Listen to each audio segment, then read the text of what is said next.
حضور اکرم صلی اللہ علیہ وسلم ایک مرتبہ صحابہ کے بیچ میں بیٹھے ہوئے تھے، اچانک آواز آئی، بہت بڑی آواز آئی۔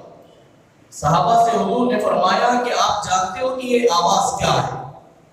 صحابہ نے فرمایا واللہ اعلم ورسول اللہ، اس کے رسول ہی بہتر جانے۔ تو آپ علیہ السلام نے فرمایا کہ آج سے 70 سال پہلے اللہ نے ایک فرشتے کے ذریعے سے جہنم کے اوپر پتھر ڈالا تھا، آج وہ جا کر گرا۔ ایک پتھر کتنی تیزی سے زمین پر کتنی تیزی سے وہ آتی، لیکن اللہ کے نبی نے فرمایا 70 سال پہلے جہنم کے اوپر سے پتھر ڈالا گیا، آج وہ جا کر گرا۔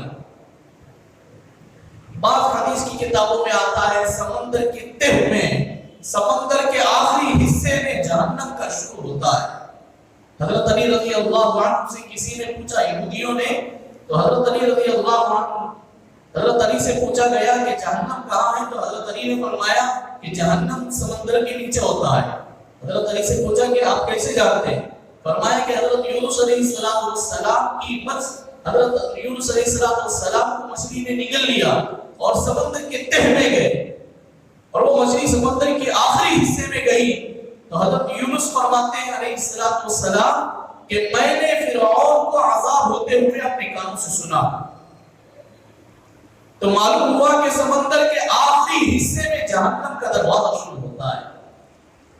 اللہ ہی بہتر جانے کہ وہ حقیقت کیا ہے،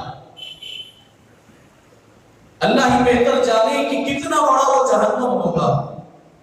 اللہ ہماری اور پوری امت کی حفاظت فرمائے وہاں جانے سے۔